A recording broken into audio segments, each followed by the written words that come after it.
He told me to get very close to the microphone so that it'll carry back there. I hope that he doesn't have to use his gong on me. I'll try to do my very best. First of all, thank you, Ronnie, for the opportunity to speak to my fellow members of the Elephant Club. See all of you every month, most of you. Some of you are new, welcome. It's been my honor to serve you as a 3rd District delegate in Johnson County, also as a national alternate delegate to our national convention, and also on the executive committee for our Republican Party. Can you remember a time in our history when we said that person was the right person for that position at that time in history? We're in that time in history when it comes to health insurance right now and the pushback from the federal government.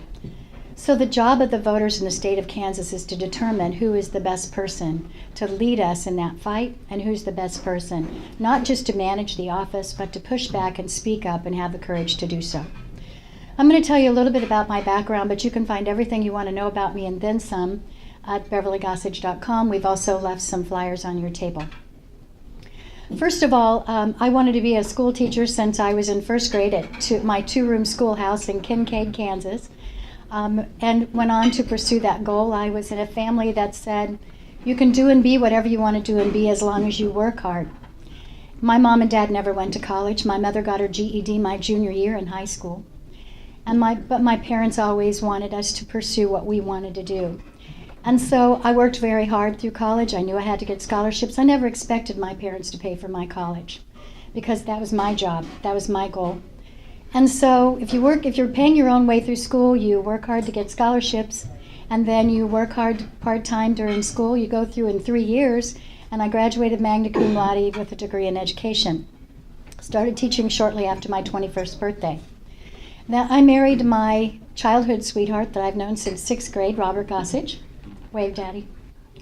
We raised our 4 children between Eudora and DeSoto in the country. Wonderful place to raise children. They all went to DeSoto schools. We lived just inside Johnson County. And after that, after becoming a teacher, I homeschooled my youngest of my 4 children who was severely dyslexic. And during that time is when I found Sylvan Learning Centers and wanted to help other people's children who were struggling. That's my master's program.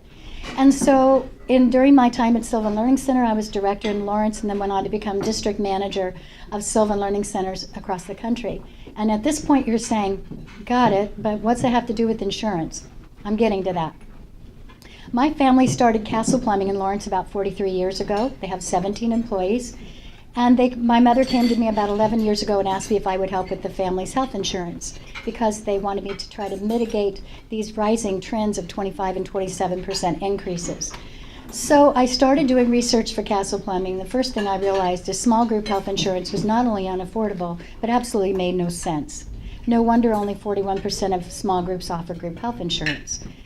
So I started to try to find an agent that understood alternatives. I found medical savings account plans, but didn't have an agent who had a clue what I was talking about.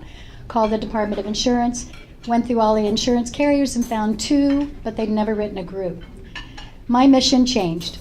I did my studying, became a licensed health and life agent, and helped my family's company become the first full replacement MSA group in the United States.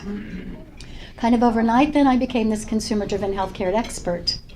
And I was asked if I could speak at the local chamber, the Kansas Chamber, the NFIB, the Kauffman Foundation. I was invited to speak about the new things that were coming out, not medical savings account plans, but their precursor, which was health savings account plans. And I knew this would take off some of the restrictions. So that left me to speak with Paul Ryan in Wisconsin on how we can formulate health savings accounts to help people cut premiums in half, put more money in their pockets. That led to President Bush inviting me to the White House. I served on his HSA council and proud to say that I helped pioneer consumer-driven healthcare. In the course of all of that, I was also asked if I could speak at the state policy networks. If you're not familiar with that, that's all of the national think tanks that are like Heritage Institute. Here in Kansas, we have the Kansas Policy Institute. Missouri has Show Me Institute, etc. I started helping them with insurance-related bills and policy. And then also the federal groups like Cato Institute, National Conference for Policy Analysis, American Legislative Exchange Council, and so forth, and spoke at their meetings and helped them with policy.